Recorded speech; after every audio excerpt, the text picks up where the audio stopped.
కూడా మెంబర్స్ అంతా కూడా మనం రేషనలైజ్ చేస్తే సర్ప్లస్ కూడా వస్తారనుకున్నాం. ఆ సర్ప్లస్ వీళ్ళు కూడా ఫార్ములా కూడా ఎక్స్ప్లెయిన్ చేయండి. యాజ్ ఆన్ టుడే మనకు ఉండేది కూడా 1,60,000 ఉన్నారు. 1,26,000 29 23 1,23,866 ఉన్నారు. ఇందులో సైంటిఫిక్గా లేరు. చిన్న పంచాయతీలకు కూడా ఈ సచివాలయాలు పెట్టారు. ఇప్పుడు 15,004 ఉన్నాయి.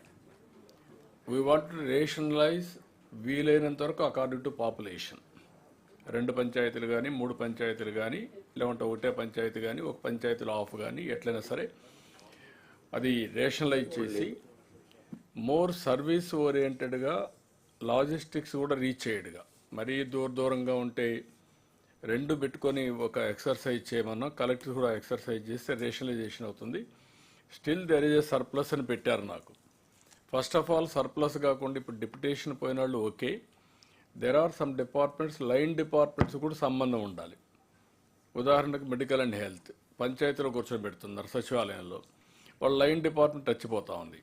లైన్ డిపార్ట్మెంట్కి టచ్లో ఉండాలి, పంచాయతీలో కోఆర్డినేట్ చేసుకోవాలి. అగ్రికల్చర్ ఇలాంటి ఫంక్షనరీస్ని collectors can use them.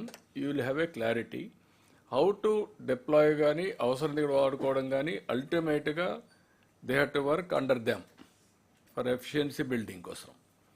Otherwise ఒక ఇది లేకపోతే మీరు అన్ని రిజిట్ చేశారనుకోండి, మనుషులు లేకపోయారనుకోండి, మనం అనుకున్న టార్గెట్స్ అచీవ్ చేయాలంటే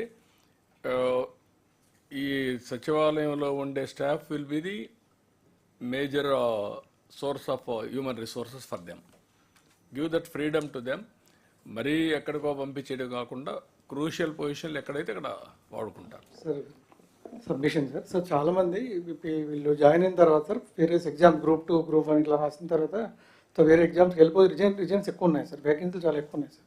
సో రిజిస్ట్రేషన్ తర్వాత after that vacancies but I'm saying ఎంతమంది ఉన్నారో మీకు ఒక ఐడియా ఉంది. వీళ్ళకు ప్రమోషన్ వచ్చి లేకుంటే గుడ్ ఆపర్చునిటీ వచ్చి వెళ్తే ఇట్స్ ఆల్ రైట్. ఉండే వాళ్ళని ఎట్లా డిప్లై చేయగలుగుతారు చూడండి. దానిపైన ఏం చేయాలో ఆలోచిద్దాం. మేము కూడా చూసాం వీళ్ళందరినీ హైలీ క్వాలిఫైడ్ ఎడ్యుకేటెడ్ ఉన్నారు, మెజారిటీ ప్రొఫెషనల్స్ ఉన్నారు, పీజీ ఉంది, ఇంజనీర్స్ ఉన్నారు, వేరియస్ కేటగిరీస్లో చూసాం. మీరు వాళ్ళని మ్యాక్సిమం ఉపయోగించుకోవడం ప్రయత్నం చేయండి. డిప్లాయ్మెంట్ ఇక్కడికి నేను మీకు మేజర్గా మిస్సింగ్ ఒకటి చెప్పారు. ఇప్పుడు 48,029,144 మంది ఆధార్ అథెంటికేషన్ కానీ ఎక్కడెక్కడ ఉన్నారు, కానీ మన దగ్గరకు వచ్చే కొందికి రిజిస్ట్రేషన్లు లేరు. వీళ్ళని మీరు రిజిస్ట్రేషన్ చేయాలా, మ్యాక్సిమం చేస్తే 2,21,000 మందిని చేయగలిగాం. దీన్ని చాలామంది ఎంప్లాయీస్ ఉంటారు, మాకేం అవసరం లేదు గవర్నమెంట్తో. బిజినెస్ పీపుల్ ఉంటారు, కొంతమంది స్టేట్ నుంచి మైగ్రేట్ అయిన ఉన్నారు, వాళ్ళు కూడా రిజిస్ట్రేషన్ చేస్తారు. కానీ ఇక్కడ ఫిగర్ అవుతున్నారు, టచ్ పాయింట్స్ ఉన్నాయి, కానీ దే ఆర్ నాట్ రిజిస్టరింగ్. దాన్ని మీరు ఎన్యూమరేట్ చేయడానికి ప్రయత్నం చేయండి. అదొకటి కంపల్సరీ కావాలి.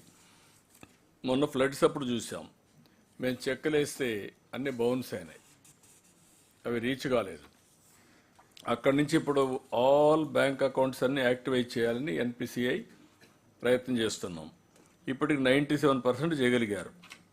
ఇంకా దగ్గర 1,74,880 కావాలి, పెండింగ్ ఉన్నాయి. ఇదైతే అప్పటికి ఓవరాల్గా మొత్తం కంప్లీట్ అవుతాయి. సో ఇది ఒకటి మీరు టార్గెట్ కంప్లీట్ చేయాలి. అదే మరిగా ప్రతి ఒక్కరిని ఆధార్ అథెంటికేషన్ ఉంది, జియో కోఆర్డినేట్స్ పెట్టమన్న హౌస్ని, అది వస్తే చాలా క్లారిటీ వస్తుంది. ఇంకొక కాలం కూడా నేను చెప్పింది ఏంటంటే ఏ హౌస్లో రెంటెడా ఓనా, యాజ్ ఆన్ టుడే దట్ కాలం వీఆర్ నాట్ ఫోకసింగ్. అప్పుడు ఏంటంటే రెంటెడ్ హౌస్ ఉంటే వాళ్ళకి ఎట్లా హౌస్ ప్రొవైడ్ చేయాలి over a period of time. లేదు ఇక్కడ ఇల్లు ఉంది, వేరే టౌన్లో ఉంటున్నాడు కాబట్టి రెంట్లో ఉంటున్నాడు. దిస్ టైప్ ఆఫ్ డేటా కూడా ఉంటే మనకు క్లారిటీ వస్తుంది. దాన్ని కూడా మీరు ఇది చేయాలి.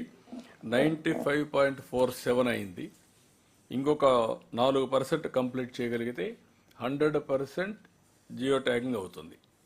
ఆ జియో కోఆర్డినేట్స్ అయితే భవిష్యత్తులో కూడా చాలా ఈజీ ఉంటుంది. ఏ ఇంట్లో ఎంతమంది ఉన్నారు, ఎవరెవరు ఉన్నారు అన్నీ కూడా మనకు ఒక ఐడియా వస్తుంది. ఆధార్ హౌస్ వారిగా సింక్రనైజేషన్, హౌస్ వారిగా జియో కోఆర్డినేట్ చేయడం, ఈ 3 చేయాల్సిన అవసరం ఉంది. Children without Aadhaar, this is another. Up to 5 years పేరెంట్స్కి ట్యాగ్ చేస్తాం. 5 years నుంచి 14 yearsకి ఫస్ట్ చేస్తాం. ఆఫ్టర్ 14 years ఒకసారి చేస్తే ఫైనలైజ్ అవుతుంది. దీంట్లో దగ్గర దగ్గర 10,97,340 చేయాలి బ్యాలెన్స్. ఇవి on war footing you have to complete. దీనికి ఒక 1000 మెషిన్స్ కావాలన్నారు.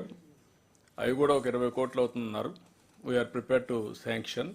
అవి కూడా వస్తే రియల్ టైంలో ఆధార్ అతని మొత్తం ఎన్యూమరేషన్ పర్ఫెక్ట్గా ఎప్పటికప్పుడు చేయాలి. మీరు అప్పుడు చేసుకుంటే ఇంకా ఏ ప్రోగ్రామ్ వచ్చినా ఐడెంటిఫికేషన్ ఈజీ అవుతుంది. లాస్ట్ ఇది వచ్చి అటెండెన్స్ కూడా మీ దగ్గర ఉన్నా ఎక్కడున్నా అటెండెన్స్ కూడా ఎన్ష్యూర్ చేయండి. అదర్వైజ్ వాళ్ళు ఎక్కడో ఉంటారు, రాకుండా పోవడం కూడా కరెక్ట్ కాదు. దిస్ ఈజ్ ద బ్రాడ్గా ఈ వ్యవస్థను కూడా సక్రమంగా ఉపయోగించుకొని మనం ముందే మాట్లాడుకున్నాం. Everything will be on computerisation.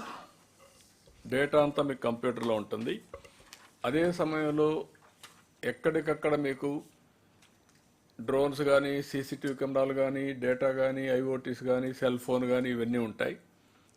ఈ డేటా వచ్చిన తర్వాత పర్సనల్ వెరిఫికేషన్ కావాలి అంటే సచివాలయానికి రెఫర్ చేస్తే విత్ ఇన్ స్టెపులేటెడ్ టైం తిరిగి రెస్పాన్స్ ఇచ్చే పరిస్థితి రావాలి. That type of data we have to enumerate over a period of time with perfection. దాని మీద అనలిటిక్స్కి వెళ్తాం. ఎంఎల్ కానీ, ఏఐ కానీ, ఇంకోటి కానీ వేరియస్ ఇష్యూస్ పోయి అనలైజ్ చేసి ఎట్లా ప్రోగ్రామ్ ఇవ్వాలో ప్రోగ్రామ్ ఇద్దాం. మీకు దీంట్లో ఏమైనా క్లారిటీ ఉంటే చెప్పండి. ఇంకా మీకు ఏమైనా ప్రాబ్లమ్స్ ఉన్నా క్లారిటీ ఉన్నా. Sir Anantapuram sir. Sir regarding linking of bank accounts with NPCI sir, maximum మనం